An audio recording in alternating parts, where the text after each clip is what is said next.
Saya nggak panjang alam, kultum biasanya kalau Ustaz kata kuliah terserah antum. Kalau di sini kagak, insya Allah 10 menit aja. Saya orang Cirebon, tapi karena ngajarnya banyak orang Betawi, jadi saya orang Betawi, mama bawa orang Betawi. Ngajar dari tahun 2004 di Jakarta, hijrah dari Cirebon di Jakarta. Jadi dialek saya, sudah saya, Jawa saya hilang Pak, yang banyak apa ya Pak ya? Masih Indonesia.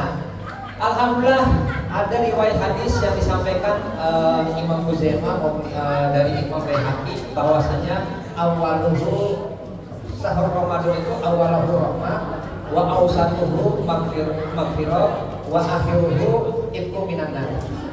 Berbicaranya awalnya rahmat, yang kedua pertengahannya ampunan Allah, yang ketiga kita dijauhkan dari siksa api atau dibebaskan dari api neraka. Yang ingin saya sampaikan, ada ungkapan ulama begini, ada ungkapan ulama, bocah semuanya, anak-anak, dengerin dulu nih. Iya, ampun dah, iya. Saya ngomong, dia ngomong, begini dengerin. Halo. Oke ya, nih. Tidak semua orang mendapatkan kesempatan menjadi orang kaya. Tapi semua orang berkesempatan hidup bahagia.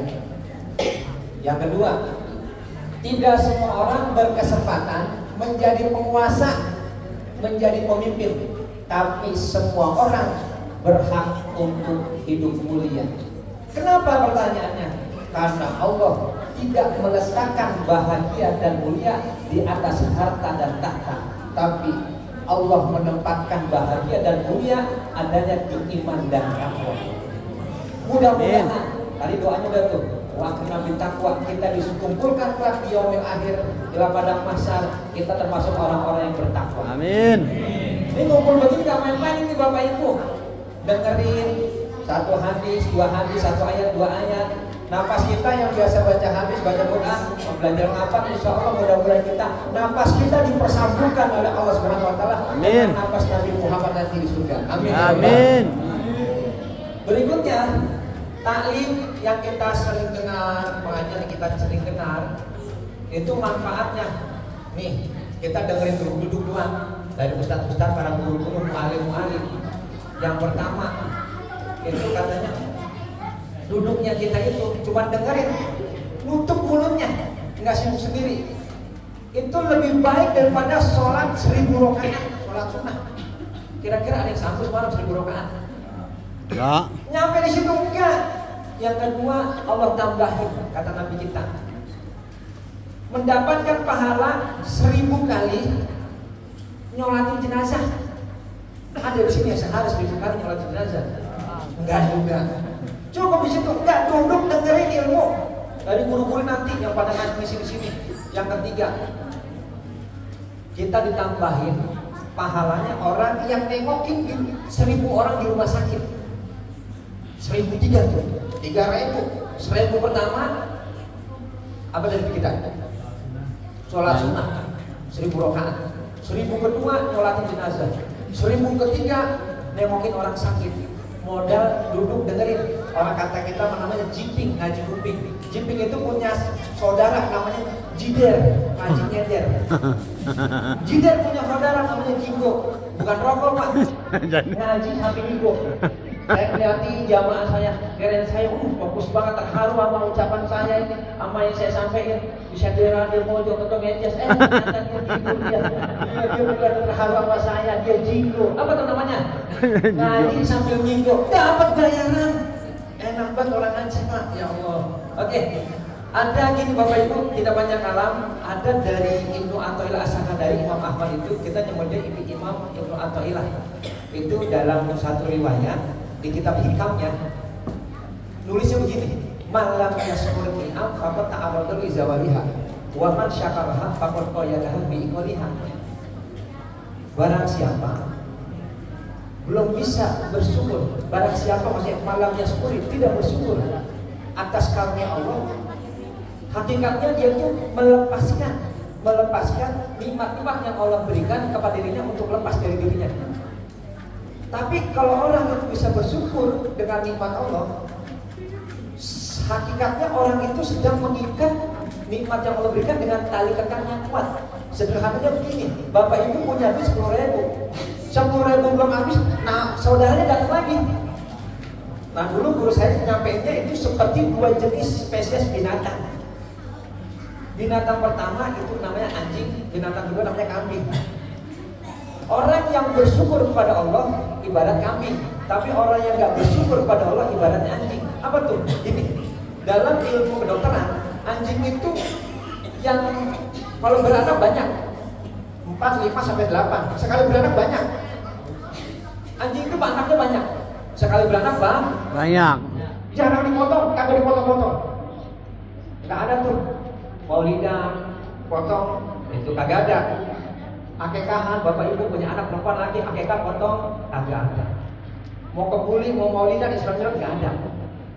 Artinya beranaknya banyak terus-menerus, gak dipotong-potong. Beda sama kambing. Kambing itu punya anaknya titip 2, kadang 3, kadang 4, jarang 2. Dipotongin terus-menerus. Dipotonginnya terus-menerus. Akekah laki anak 2, anak 1 laki, kambingnya 2, anak perempuan 1. Belum maulid para haba itu. Nasi kebuli, lauknya kambing. Di sini Bandung kali ya? Mudah-mudahan kambing juga dah. Ya, cuek. Isra Mi'raj, Maulid semuanya yang dipotong kambing. Lebih-lebih kalau Idul Adha di pesantren, di musola, di masjid semua paling banyak yang dipotong kambing daripada sapi dan lain-lainnya. Secara akal sehat manusia, kudunya kata orang Betawi, ada orang Betawi orang Sunda sini kan banyak ya. Kudunya semestinya seharusnya yang harus banyak di alam jagat raya ini itu harusnya adalah anjing daripada kambing, benar nggak?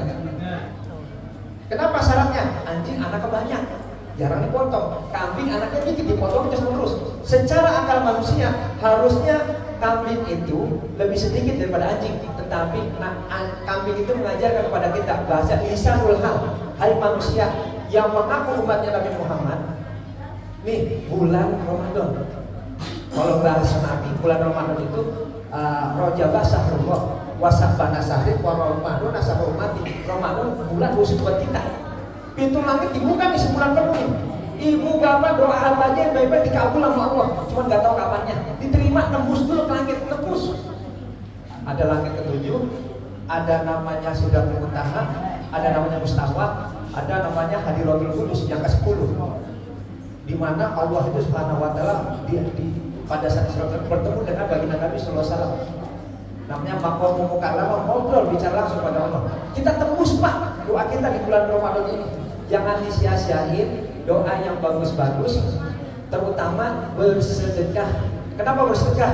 Bersedekah awal rahmah, di antara rahmatnya Allah memberikan kepada kita punya kepedulian kepada orang lain. Iman atau ila as-sakandari ilam tuhsin zonnaka bihi li ajli husni wasbihi wa hasin zonnaka bihi li wujudi muamalatihi ma'aka fahal awadaka ila husna wa hal awadaka illa minana. Bahasa gini, kalau kita belum bisa berprasangka baik kepada Allah dengan sifat-sifatnya Allah, maka kita berprasangka baik kepada Allah dengan perlakuan Allah kepada kita. Nah kita ini Pak masih dikasih umur, fasilitas macam umur, sehat, masih melangkahkan kaki Pak. Artinya kita itu dikasih waktu untuk menambahkan bekal untuk nanti ila yaumil qiyamah, ila menghadap Allah Subhanahu wa taala. Artinya kalau kita sifat-sifat Allah kita belum paham, ada namanya sifat wajib yang 20, belum lagi nama-nama yang 19 asmaul husna kita belum hafal, kita belum paham. Gimana paham apalagi kagak? Gitu ya. Nah kita perlakuan Allah pada kita, oh iya, nafas kita, pendengaran kita, mata kita, kaki kita, semata-mata Allah sayang sama kita agar kita bisa namanya bermesraan kepada Allah. Di bulan Ramadan kita datang ke mushola untuk menunaikan salah satunya adalah ibadah tarawih. Hikmahnya tarawih ini dari syukur tadi, hikmahnya tarawih. Ini hikmahnya Pak, bukan tujuannya. Hikmahnya tarawih salah satunya kita latihan ibadahnya para malaikat. Malaikat gak makan gak minum. Kalau kita pagi makan sarapan, siang makan siang, sore makan sore, yakin habis sholat isya, habis kita ngedeprek kita di rumah nggak mikirin tahajud, tidur pules, bisa lewat sampai subuh kita. Ajan udah bunyi, kita belum bangun. Tapi di bulan puasa ini kita latihan ibadah para malaikat. Perut kita dikosongin. Pagi kita kosong, siang kita kosong, malam kita kosong, sore kosong, sehingga malamnya kita bisa kuat ibadah tarawih. Alhamdulillah. Itu salah satu perlakuan Allah kepada kita nikmatin. Yang kedua hikmahnya adalah agar kita merasakan laparnya orang susah. Bukan tujuan, hikmahnya. Kalau tujuan, khawatirnya begini nih. Nanti dikhususin ibadah puasa hanya buat orang kaya menengah ke atas. Kenapa? Karena selama setiap harinya, setiap bulannya dia cukup perutnya. Nanti biar orang susah, orang miskin, saya mah nggak puasa. Kenapa? Orang udah setiap hari udah lapar. Jadi lapar itu kita merasakan lapar bukan tujuan tapi hikmah agar kita merasakan lapar. Artinya apa? Yang punya rezeki berbagi sama yang nggak punya. Terlebih punya lihat kanan kiri. Karena kenapa? Karena rezeki yang tadi Bapak keluarkan itu hakikatnya seperti kambing, lisanul hal. Hai umatnya Nabi Muhammad, yang aku umatnya Nabi Muhammad, berbagilah seperti aku. Aku berbagi, maka aku dibagi lagi oleh yang maha membagi-bagi. Siapa yang maha membagi-bagi? Allah Subhanahu wa Ta'ala. Karena duit itu Pak, ketika kita keluarin nih, lebih-lebih saya alhamdulillah hari ini jamu untuk dikasih makan saya. Ya saya iri banget sama Ustaz Abah Amir ini. Kenapa? Enak banget dia, saya yang tahajud, saya yang sholat, dia dapat makanan dari saya Pak. Orang 50%, 100% makanan yang saya makan, 50% jadi kotoran, 50% jadi badan saya. Selama saripan ini masih ada, dapat pun dia pahala dari saya. Pengennya saya bayarin dia, biar pahala saya ngalir. Kenapa? Dari uang yang kita keluarkan, duit itu ngomong, kuping kita sangat kecil, kita nggak bakal bisa mendengar. Itu asaminya Allah. Apa kata duitnya ngomong? Kuntu faniyan wa fasirtu bakiyan. Hai Tuhan, hai Bapak, hai Ibu, aku tadi dikeluarkan untuk membantu saudara-saudaraku yang sedang membutuhkan, yang butuh takjilan, yang butuh buka puasa. Aku ini barang yang fana, tapi setelah kau keluarkan, aku akan menjadi temanmu yang kekal. Duitnya ngomong begitu, makanannya ngomong begitu, minumannya ngomong begitu. Yang kedua, makanya kita insya Allah kagak miskin, walaupun gak kaya-kaya banget, tapi gak kekurangan hidupnya. Amin. Yang kedua, kuntu qalilan wa fasirtu kasiron. Hai Tuhan, aku tadi cuma sebatas takjil, lontong satu, sirup segelas, aku sedikit. Tapi karena kau keluarkan untuk orang-orang yang berhak, kau membantu sesama, kau punya kepedulian, maka aku menjadi barang yang tak ternilai di hadapan Allah. Aku menjadi sangat banyak. Nah, dahsyatnya rezeki yang kita keluarkan. Sebagai penutup, masih statement saya. Yang ketiga adalah unta hafistani wal an hafistika. Rezeki itu ngomong yang udah kita keluarkan. Unta hafistani, hai Tuhan, selama ini, hai Ibu semuanya, selama ini aku dijaga sama Engkau. Aku ditaruh di dompet, aku ditaruh di bank, aku ditaruh di bawah bantal, aku ditaruh di mana jadi simpen. Tapi setelah kau keluarkan, aku akan menjagamu dari jurang-jurang neraka, siksa kubur, dan lebih-lebih dari panasnya siksa api neraka. Amin ya rabbal alamin. Kita sama-sama merasakan lapar, yang merasa cukup, punya kelebihan materi, ayo kita berbagi. Karena apa? Yang kita bagi itu, kita akan dibagi-bagi lagi oleh Allah yang maha membagi-bagi. Amin. Kebahagiaan dan kemuliaan bukan di atas harta dan tahta, tapi Allah menempatkannya di atas iman dan takwa. Orang yang berbagi insya Allah termasuk ciri-ciri orang yang beriman dan bertakwa pada Allah. Amin ya rabbal alamin. Wassalamualaikum warahmatullahi wabarakatuh.